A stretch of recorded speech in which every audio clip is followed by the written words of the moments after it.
I'm very happy to welcome you to today's SolarPower Europe webinar with our member.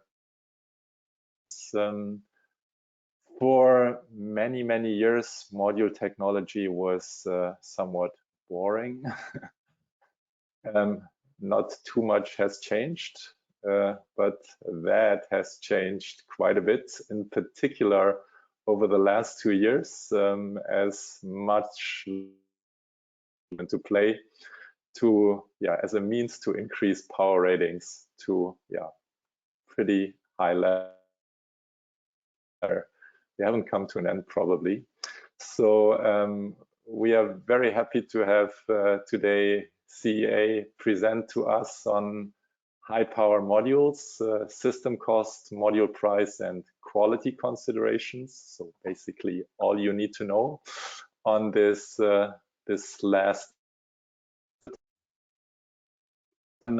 We have two presentations or two presenters from CEA.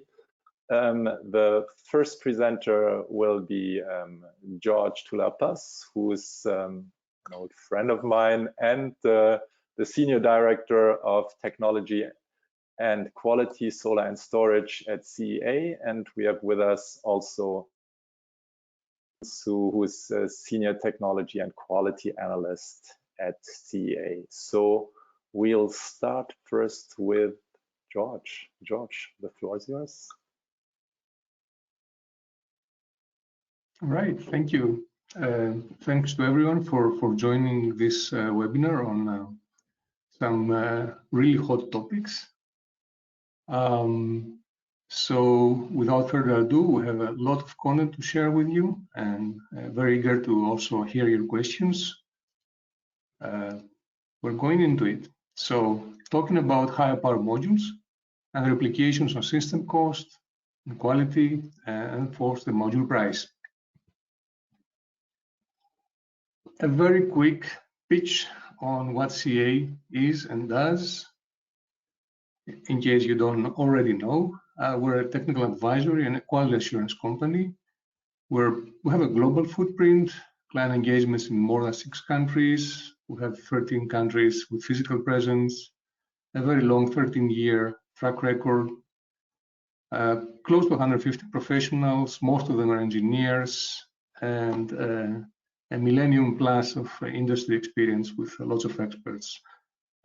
So we do that for solar and storage, supply chain management, engineering services, quality assurance, and market intelligence. That's all you need. So this rectangle of services is very important to take the right procurement decisions.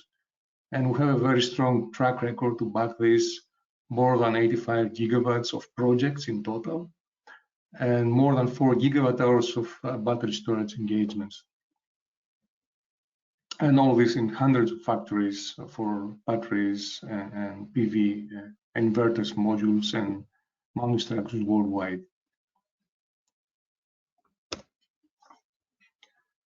So I will present the technology part, and Joseph then will do the pricing and updates.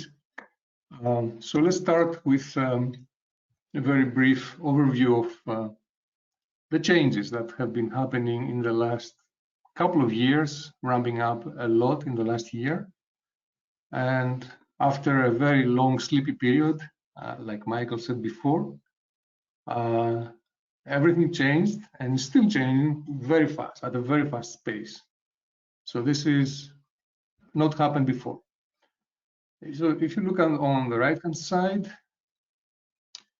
we want to reduce CapEx in this industry, and we want to do that, of course, to reduce the LCOE.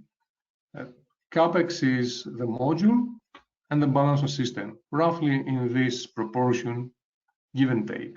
Now, using technology, mainly three toolboxes, the wafers, the dense interconnection, and high efficiency, you can reduce both the module cost and also, very importantly, the balance of system cost. So larger wafers impact the module cost, the balance of system cost, because you have more wattage per panel. Dense interconnection increase the efficiency, the area efficiency of the module, so gaining more cell to module efficiency ratio, increasing that part. That also, besides decreasing the module price, it also decreases the balance of system cost. And of course, with higher efficiency cells, you can have all the above benefits combined.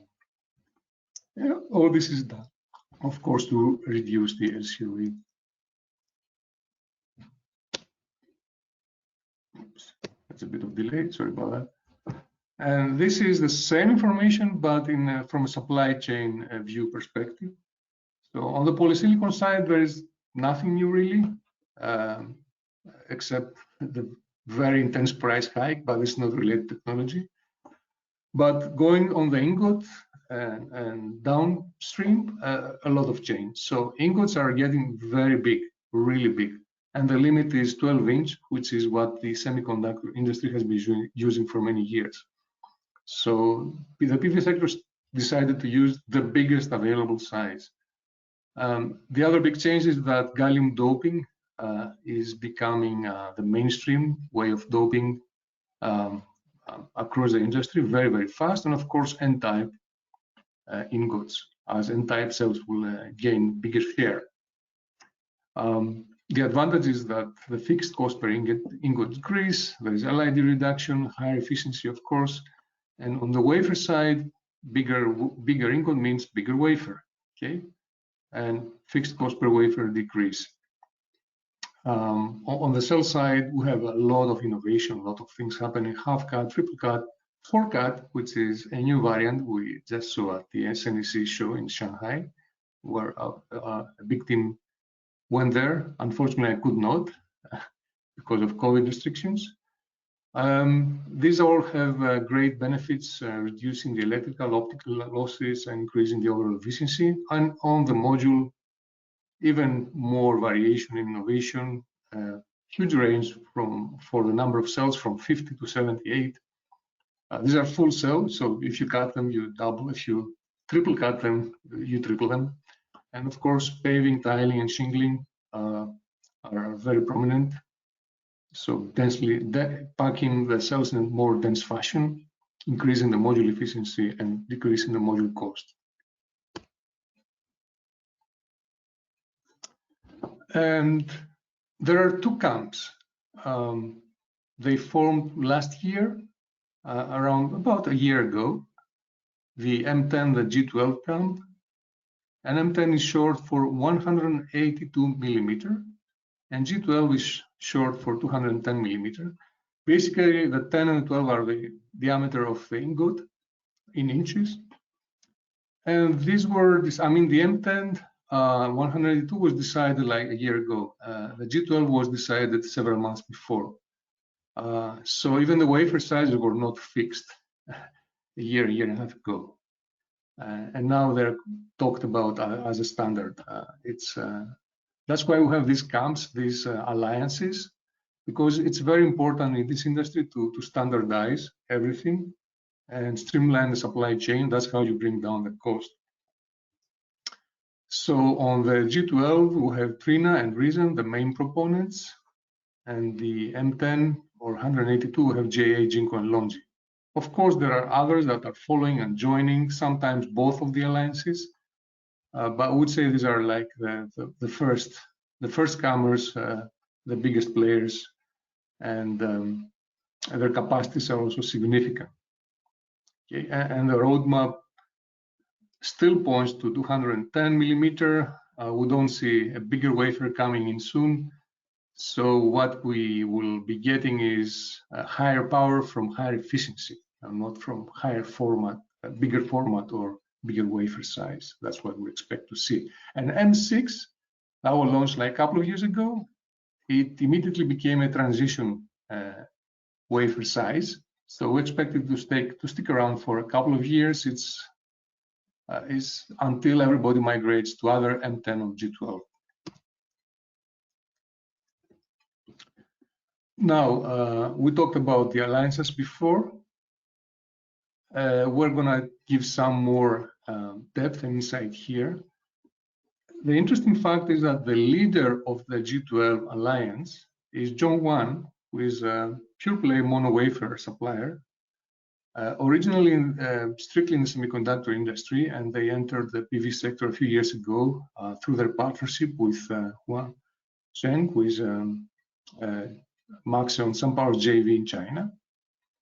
And they introduced the big 12-inch ingot diameter and the big wafer size to the PV industry, but they already had this for the semiconductor industry. So very big capacities, 52 gigawatts, adding another 23 until 2022.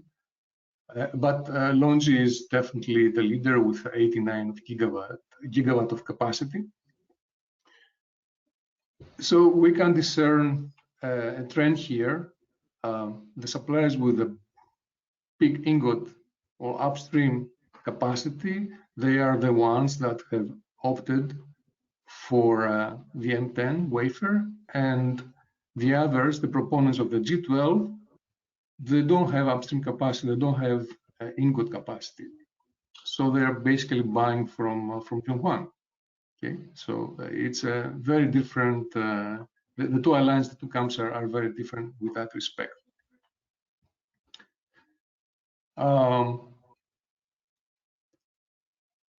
A few words on the dense interconnection technologies. As we said, it's tiling, paving, and shingling. Right now, tiling is promoted by Hanwha mainly.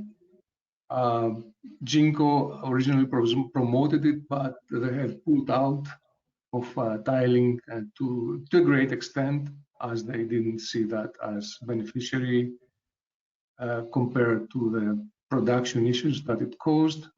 We've learned very recently at the SNEC show that the JA is also promoting tiling.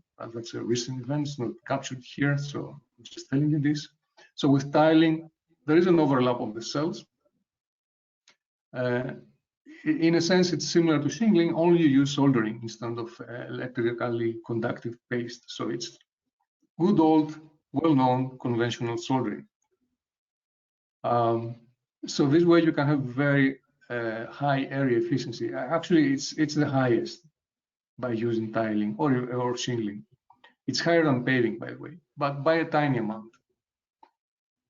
But the most popular by far is paving, where you still keep some distance between the cells.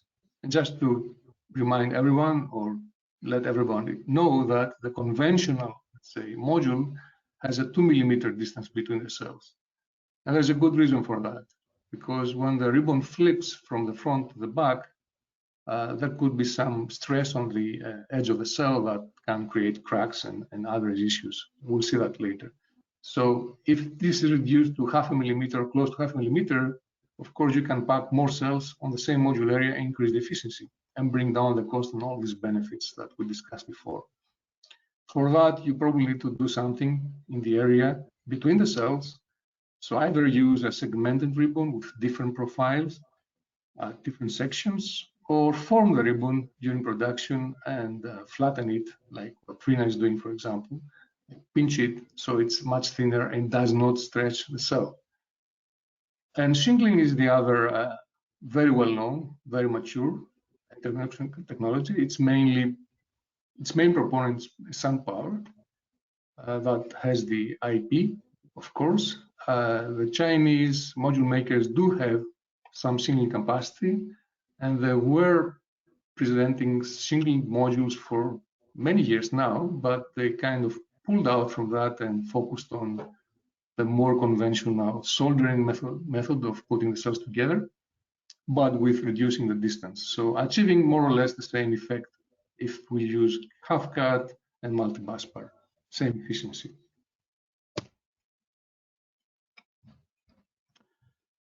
Now, some risks when you do all these things.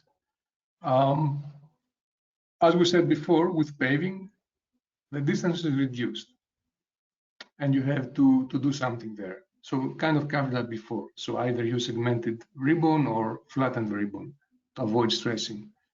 Now, in the middle, you can see what happens when a cell is cut.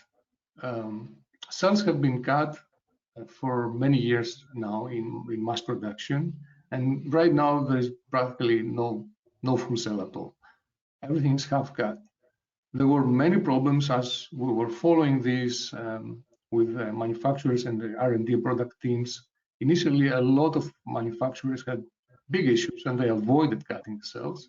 Now, more or less, they have been solved, but still, the conventional laser cutting methodology creates a picture like what you see on the left. So it's called laser ablation. So the laser destroys, scribes, okay, a big part of the silicon. This is around 180 micron, so 1/5 of a millimeter. It's very thin, very fragile. And that reduces the mechanical strength. So the new damage-free cutting technology, and you see an example for Micromac, which is a German company, does not do that. It gives a very nice clean area. So that has a big advantage. It increases the strength.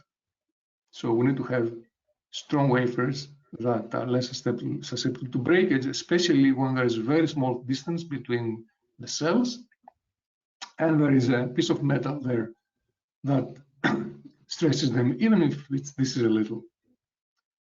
Also, the role of encapsulant is very important, no less than for protecting the very fragile and tiny ribbons, wire ribbons that are being used instead of the flat, wide bus bars that were the mainstream like 1 or 2 years ago. So the encapsulant thickness is critical as well, also the quality of the effect of the encapsulant. There's also another discussion regarding the junction box and the diodes, mainly because of the G12 modules that have, by design, higher current. It's around 18 amps, and you have to add the bifacial boost to that if the modules are bifacial. So for these modules, the new generation of junction boxes had to be created. There were fewer products, fewer suppliers. Now it's getting better, and the proponents of the G12 camp, like Trina Solar, are advertising this to kind of take this concern out. Now, the truth is that even if one uses a 30 amp diode there, the safety margin is a bit smaller than with the M10 modules that have lower current. So this is a concern, but with the right testing, okay, and of course, the right production methods, this should be alleviated. The process, even if you do all the testing and everything goes fine, process is very important. And if you have seen PVL's 2021 scorecard, they mention clearly that junction box keep failing and more. So there is a problem with junction boxes, and they're not made as good as they should, or even not only for the design but also the process. So this is something that needs attention, and it's fairly easy to fix. This is a kind of heat map of M10 and G12 products. They have different variants. Again, the number of cells is reflected in the full cells, so these are really half cut, all of them. The M10 modules have a lower power class, and the G12 has slightly higher, but there is also a 55 cell variant, which has the same width like as the M10 products, that is slightly above or around the power class of the 72 cell M10. Now, these changes in design have more impact on the G12 products. We discussed some reasons why this is so before, like, for example, the first row talks about the junction box and diode, and this is a medium level of risk, but we have to be mindful of that. On the balance of system, we have changes for the fuses, of course, and higher current means probably or possibly thicker cable or higher losses. Tracker compatibility mainly due to the length. The length can impact. It could be unsuitable for high wind or snow regions because the savings can be overwhelmed or zeroed by putting more steel on the tracker or on structure beneath. And also mechanical loading tests are very important. The modules have to be tested on the, if you use trackers, on the rail of the tracker, not on a generic mounting structure, because they can have very different behavior. And shipping more or less has been resolved. So Trina is packing the G12 modules vertically. So there's a lot of innovation to solve these problems, and it's getting better. So this was more red last quarter. It gets better. I'm talking about the right-hand side of the G12 modules. For the trackers, as we discussed before, there is a lot of evolution. So more tracker designs that accommodate bigger modules are out in the market now.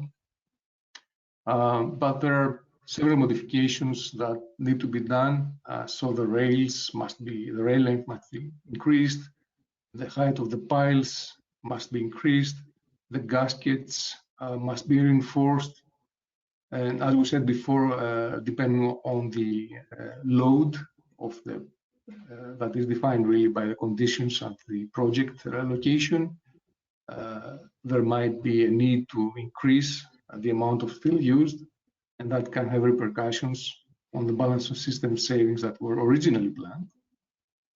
And as we said before, for the mechanical load, they might be tested on the actual tracker rails and not the standard fixed mounting configuration. Okay? And the manufacturers must use the right frame design thickness and alloy to make these modules suitable and not really bear the loads without bending or breaking. So to mitigate all these risks, a buyer should take some steps that are easy to do. They look complicated, but really it's a series of steps that if they're done in the proper way at the right timing, all these risks can be mitigated to a great extent at least. So in CA we have a process that we call the golden standard that really sets the product qualification requirements and production requirements and the quality assurance requirements right at the beginning, even before the contract is signed. It's kind of appended, it's a technical appendix to the contract, takes care of external reliability testing, which is a high risk area. That's why it has a red dot next to it. A lot of these very brand new designs, including their bill of material combinations, have not been fully tested. So there are lots of gaps. Nobody's happy about the situation. We understand that the manufacturers have to spend way more money on testing, and these tests are very lengthy. They take 6 or 7 months. But on the other hand, they are a must. They have to be done because I see certification testing is not enough.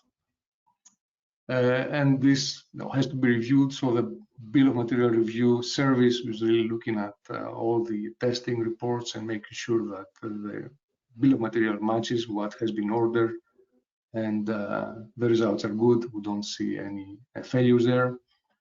And as soon as this has been vetted, of course, the factory must be audited and production processes, especially if it's a brand new line or a brand new process. And so on. When the project is actually manufactured, the module manufacturer, you have to be there and make sure that all the materials are checked. For example, that the encapsulant is 600 and not 500, because that makes a difference.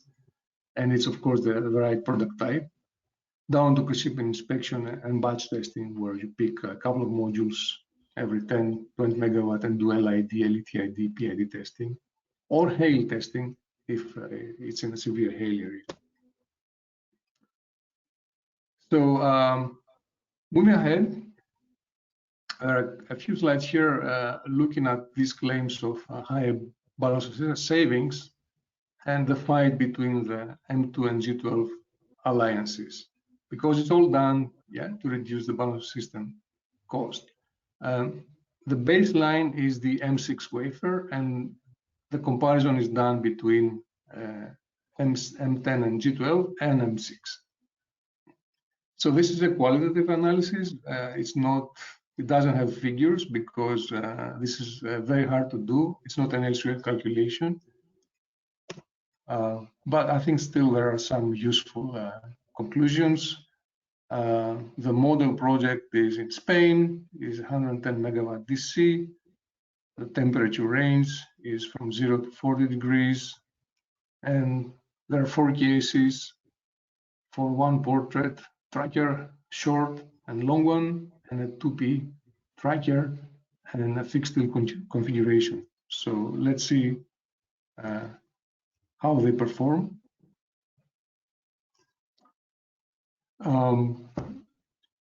These are the modules. We're looking at an M6 product from Longi as a baseline, and 2 M10 products from Jinko and Longi, and 4 G12 variants from Trina Reason.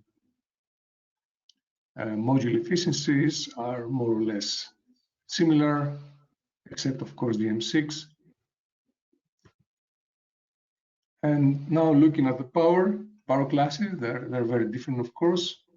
But as we said, the 72 cell M10 and the 55 cell Trina, they're very similar. Also, they have the same width, very, very close actually. The factors that affect the savings are marked here in red, also VOC and ISC. You see the current for G12 products being very high. So it seems that for existing 1P trackers, the M10 products have an advantage. You can see that from the heat map. So the greener it is, the more advantageous it is. So M10 products have more power for this tracker. Existing means that's 100 meters, so it's not an extra long. It's not a new generation of trackers.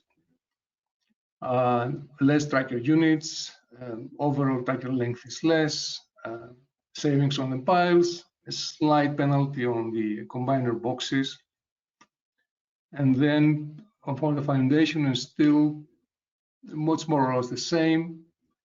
The DC cabling, they're in the same range, both solutions, I mean. And as we discussed before, for the junction box safety, we have lower safety margin. Again, this is not a deep red, it's just a concern that can be solved with the right testing, etc. You can also observe that there's a higher tracker length utilization for M10 products. And that's where the benefits come from.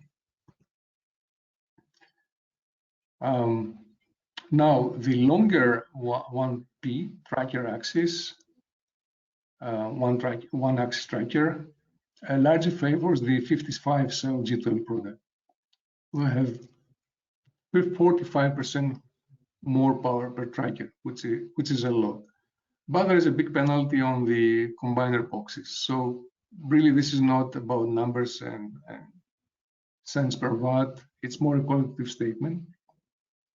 But there are some savings here that can be done, and the areas that are more favorable are shown in green or deep green.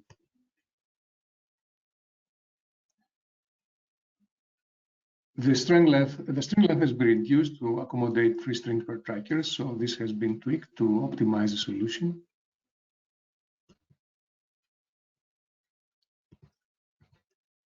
Sorry, there was a lag. And now for the 2P fixed tilt, this largely depends on the project site conditions. There is no clear winner here. So skipping to the N-type section. Of course, you're welcome to send questions here, and we'll be very happy to answer. Going to the N-type section, this is the picture today. On the left-hand side, we have the workhorse P-type PERC. It has relatively low capex and opex to run these lines, and then we have gallium doped wafers that give a big improvement, but it's reaching the efficiency ceiling. Okay, so that's why everybody's looking at N-type now, Topcon and Heterojunction. Topcon tunnel oxide passivate contacts. They have a better passivation than PERC. They have to use N-type bulk wafer because that's the best application, gives a higher efficiency. They have no LID, very low LTID, some additional steps compared to PERC.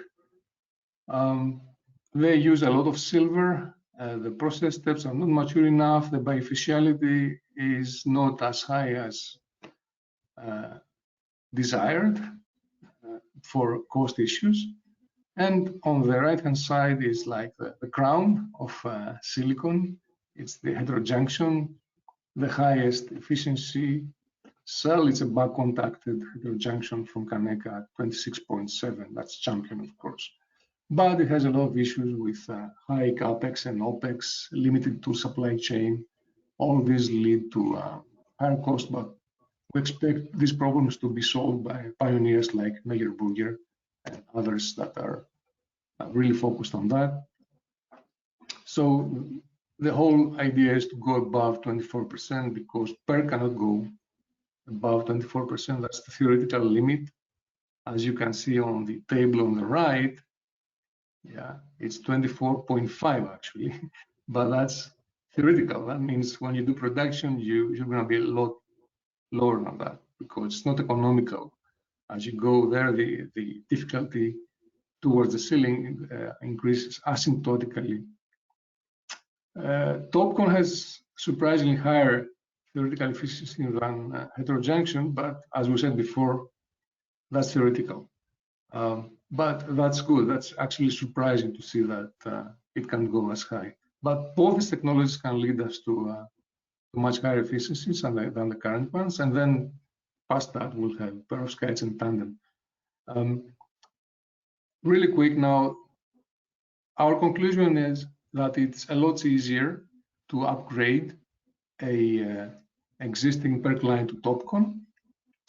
And even a brand new Topcon line has a relatively similar capex, a bit higher, but it's a lot easier. It's a lot more difficult to upgrade a PERC line to heterojunction because you really have to scrap the most expensive equipment. And the heterojunction equipment, the capex is significantly higher. So brownfield or existing PERC lines will probably go to Topcon, but brand new investments might also be heterojunction because of the efficiency advantage. That's what we see being planned. That's another interesting view where we see the progress in adoption. This is a maturity score based on a methodology that we have developed last year in our supply and market intelligence program, where we have from 0 to 30, 3 score areas from 1 to 10. So if you add all 3 scores, you get 30, which is when you have reached mass shipments. So you see the changes from 2019 Q4 to Q4 2020. Big changes for small changes for PERC, but relatively big changes for Jinko and Jollywood, Longi and Reason, going towards Topcon. And for heterojunction, very little change actually. It's more Reason getting more progress here. I guess now, if we did that now, after the SNEC, we would raise considerably Longi's Topcon score as they launched a Topcon module. So there's a lot happening now on this front, and these scores will bump even higher. So that kind of depicts the movement. This is another interesting chart tracking efficiencies, mass production efficiencies for PERC. You can see them reaching 23% for Topcon, but really, the light blue is Champion or R&D. But Jollywood has achieved 24.5%, which is impressive. So closing to the 24%, this is very important. But on the heterojunction, really, it's only Genergy and Reason, but the capacities are very, very small. And there are difficulties we discussed before. CapEx of heterojunction lines needs to be optimized.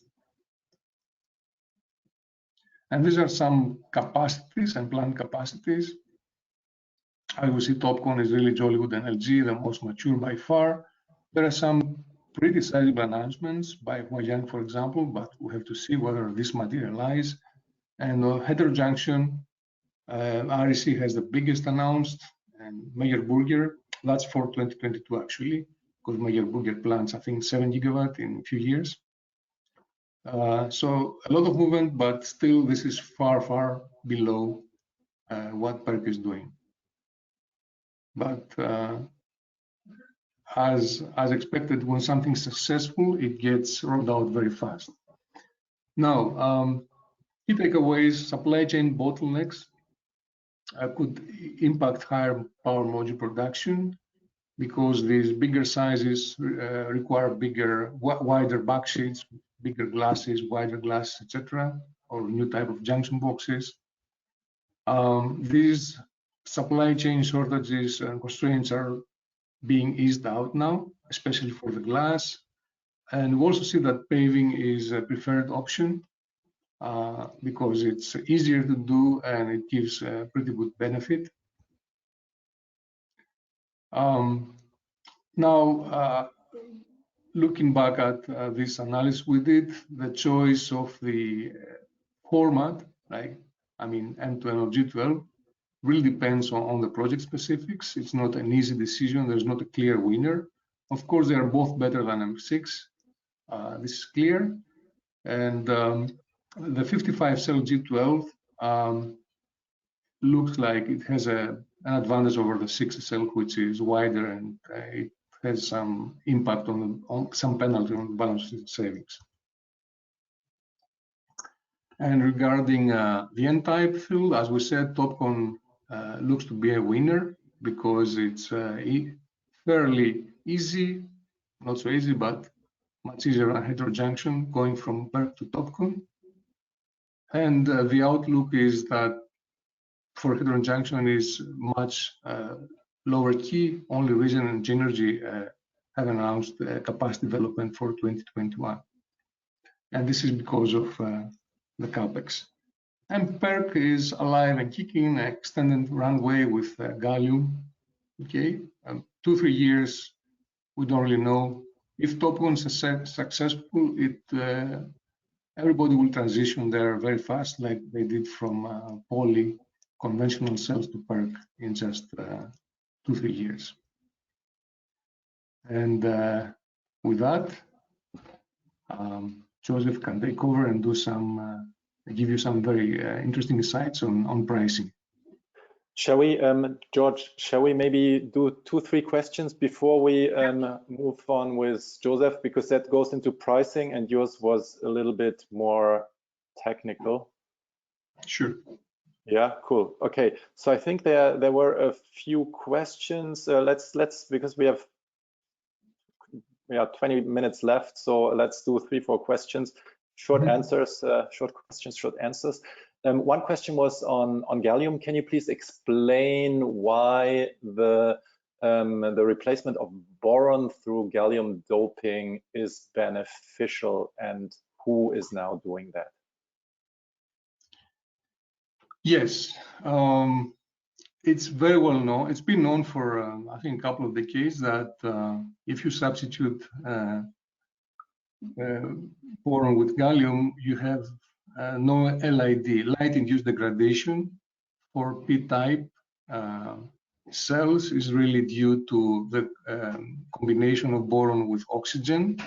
There is oxygen in the silicon bulk because of the process, some oxygen. So when it's exposed to light, it combined with boron creates the so-called boron-oxide complexes, and these act as like losses. They recombine and you lose your valuable photons, the electrons created from photons. So that happens in the first few weeks of exposure. That's why the first year warranty is always higher than subsequent years, because the difference is really, a big part of it is the LID, and some other part is like infant failures, really. So it was well known, but it's very difficult to pull ingots with gallium doping because of the different properties of gallium. There is also a patent from a Japanese company. This patent expired, and right before the expiration, both JA and LONGi announced that they're going to do it, or they licensed it from Shin-Etsu. But really, it's not about the IP anymore. It's about the technical expertise, because you need special tools, special pullers. So LONGi and JA are the first. LONGi is very important because they supply wafers globally. They have a huge capacity. And right now, everybody's doing or attempting to do it to one extent or the other.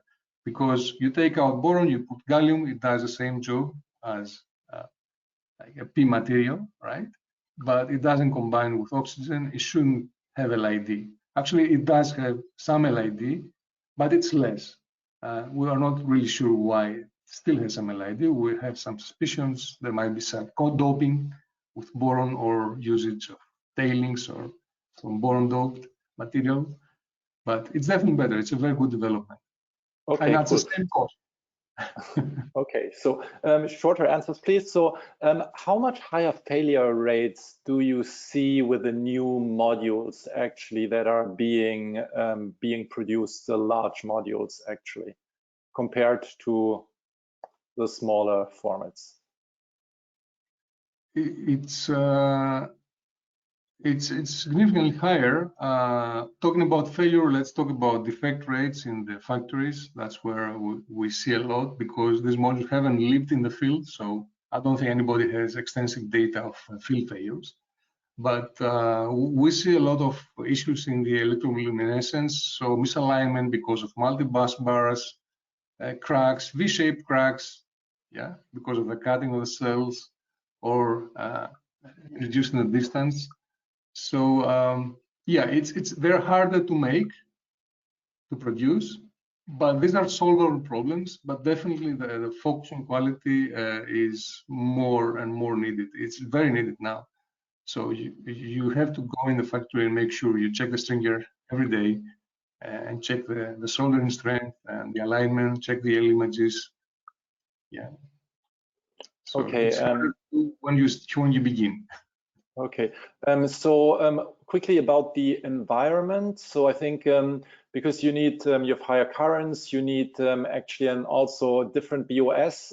Is this all solved? You kind of showed trackers, you showed actually junction boxes, but of course with junction boxes there are also issues, and you simply showed that often the quality is not good enough. So, but first of all, is this all available? So if you wanted to actually use that new products, the new modules, and would also then want to access actually all the BOS and all the components needed, is this available, and how much more does it cost if you do that?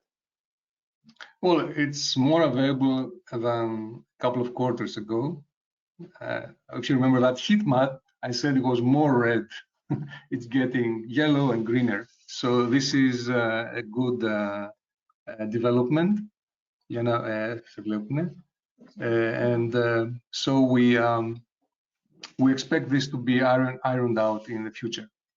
Okay, cool. Then let's continue with Joseph, so that he is not too limited in his time, and then let's see if we still have some time left for a few more questions. Thanks, George. Joseph, the floor is yours. Perfect. Thank you so much, Michael.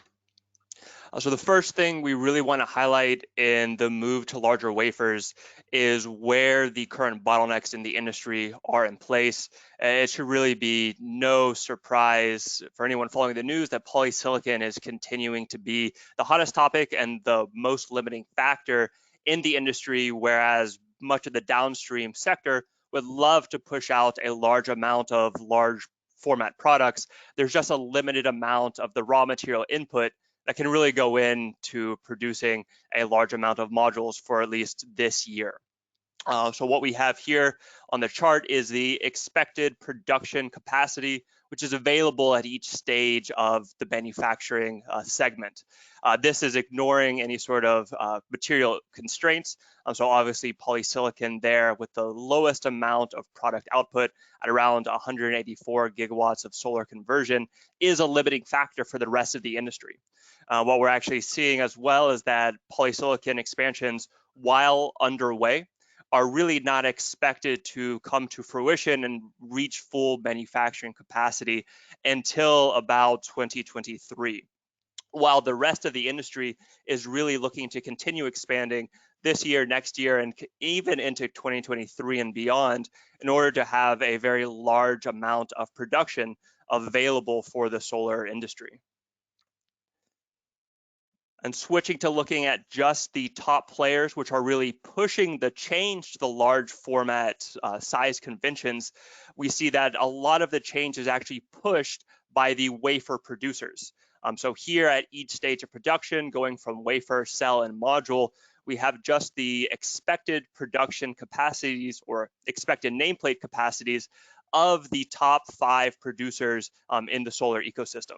And so really, if we focus on just the wafers in that left-hand chart for a moment, there's a tremendous amount of wafer concentration among a couple wafer producers, which have a preference for either the 182 millimeter wafer format or the 210 millimeter wafer format. And the preferences of these wafer providers is really dictating the rest of the downstream industry from cell to module in adopting and switching to these larger wafer products. And what we'll get into is just a minute is what is actually the cost advantages for changing at each level of the supply chain. But really, a lot of these players are also quite vertically integrated, especially your players like LONGi, J, and Jinko here, which have not only the wafer processing, but a sizable amount of cell and module processing as well, so they can have a complete ecosystem and really plan for the adoption or plan for the use of their preferred wafer format.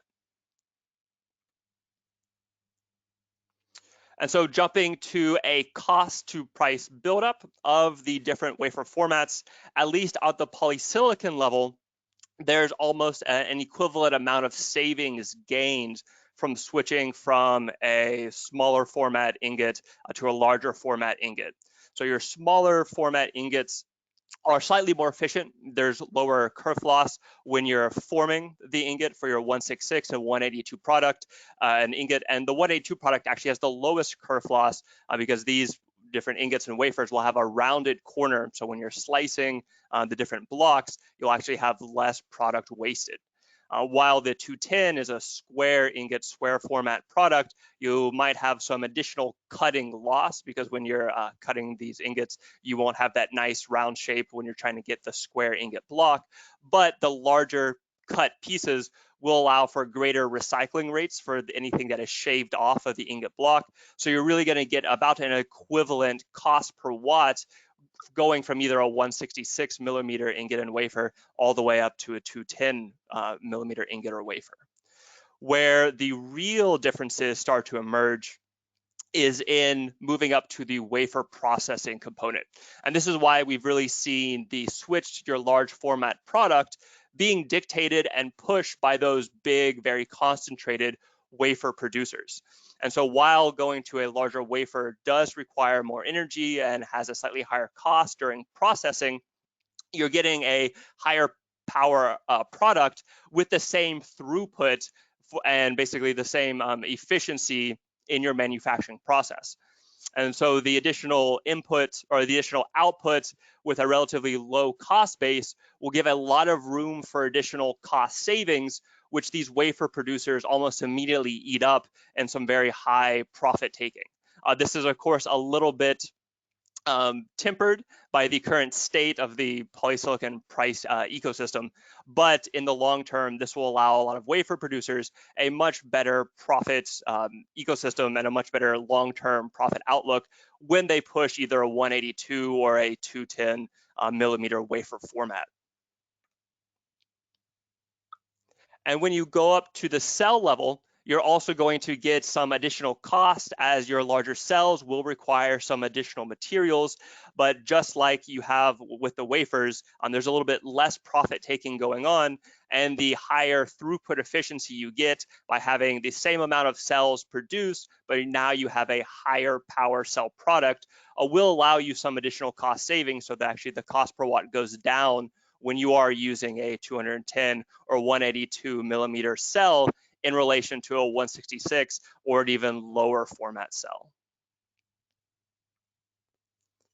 But to kind of round out the cost basis, when you actually get to the module material side, at least in the current ecosystem, the current state of material prices, you're really getting back to an equivalent cost per watt throughout the entire value chain as you go from polysilicon to cost.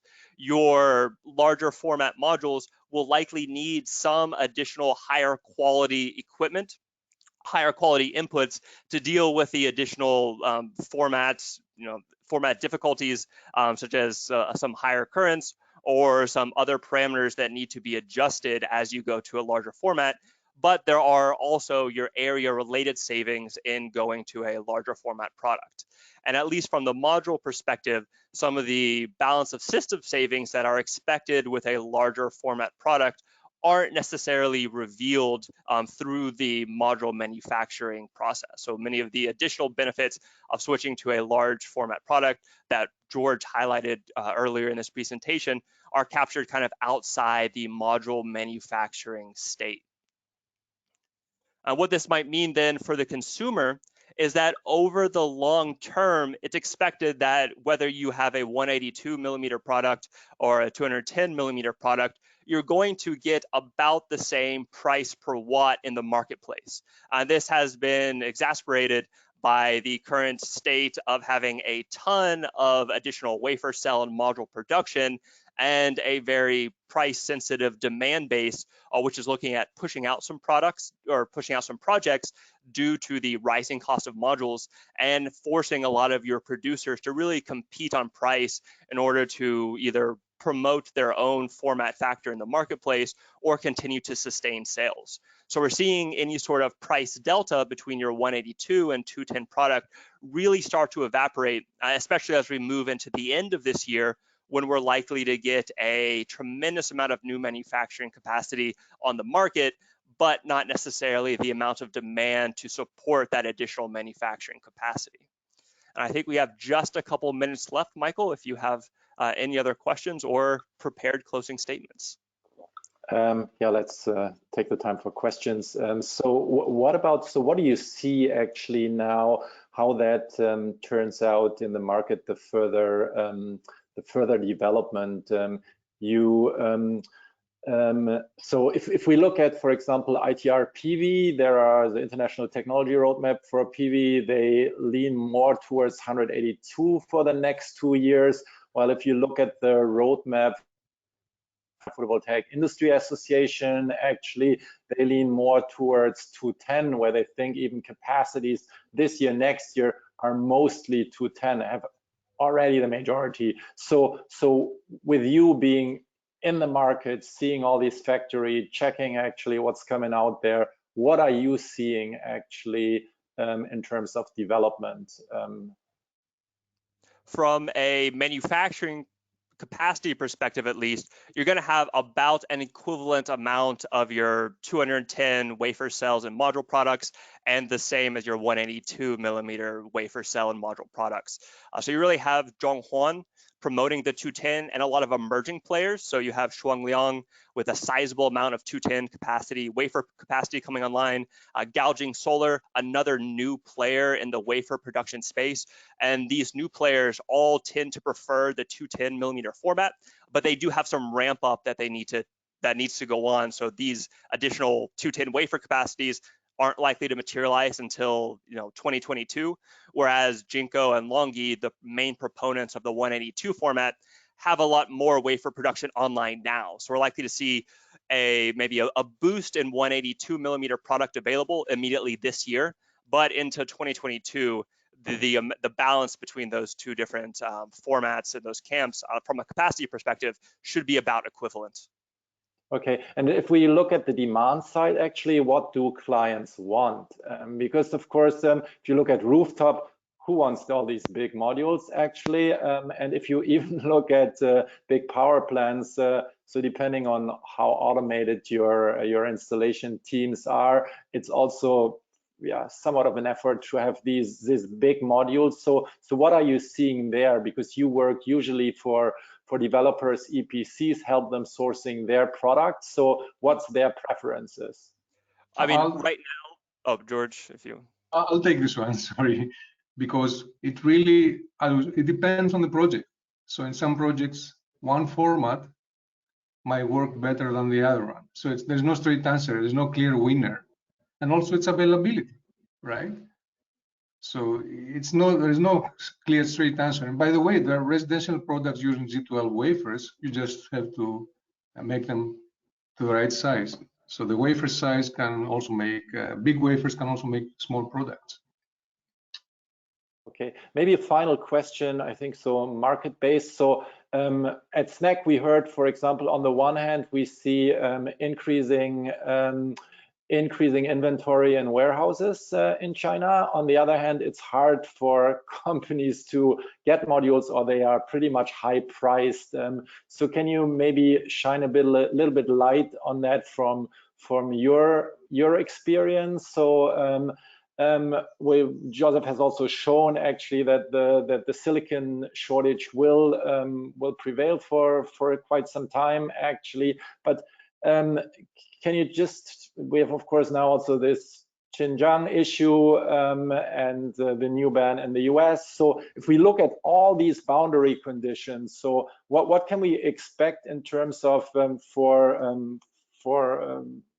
for projects doesn't in the West, so it doesn't matter if it's in India, in Europe, or in the US. What can we expect in terms of availability and pricing from modules, let's say over the next 6 months? For the next 6 months, we're starting to see pricing stabilize.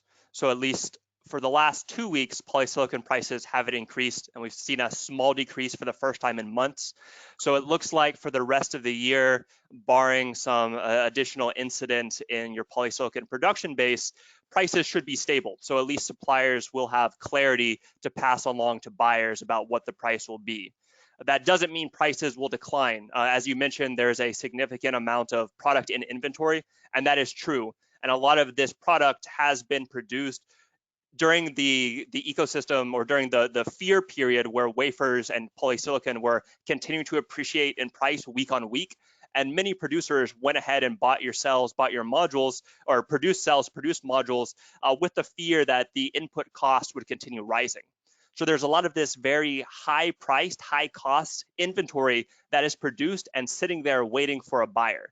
And because suppliers want to offload this high cost inventory, they're really not willing to drop prices even as some other cost basis components might start to fall. And this will hold true for the rest of the year.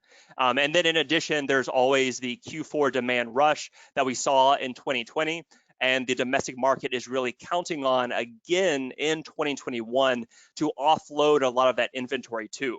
So they are comfortable with having a above average amount of inventory on hand, with the hope and the expectation that this will continue to get built out by the end of the year as your large Chinese-centric, or government-affiliated developers in the domestic Chinese market will pursue a project even at a higher cost if it gets down to it by the end of the year. Okay, maybe final question. So if you look at this environment, where do you think we will end up in terms of global shipments? Will it be rather, think 160 gigawatt or so? I think IHS is still at 180, or where will we end up? What do you think if we look at the current market environment? So again, there's a lot of product that has already been made. And so what we're looking at right now is a demand floor of about 150 gigawatts of installation. So we should still get a boost over what was installed in 2020. But this ceiling could go all the way up to that polysilicon bottleneck of 180 gigawatts. There's a clear demand for product, but the price is just really pushing more and more projects into 2022. But a lot of projects have already been pushed into 2021. So some developers are willing to bite the bullet and continue to go ahead with a project at a lower margin, even with a higher cost product. So just to reaffirm, 150 to about 160, I think, is a realistic target, but this could always, of course, have significant upside. Okay, cool. Any final statement from your side? I think that is all for me, unless George wants to add anything. I would like to say that these are exciting times. There's a lot of risk. There's a lot of upheaval. So buyers need to have very good intelligence and very good on the pricing and market, and also on the technology side, to make the right decisions. So this is becoming more and more critical, as opposed in the old times where modules were all the same, everything was stable, so it was very easy to choose and take procurement decisions. This is not the case now. Thanks to everyone joining us. So maybe final words from me. So if you're interested and not yet a member of SolarPower Europe, please join us. Clean Energy Associates is also very active. We have working streams on operations, maintenance, on transparency, sustainability. So all these topics that are hot these days, we would be happy if you would work with us, with Clean Energy Associates. Thanks for joining and have a nice day. Thank you for having us.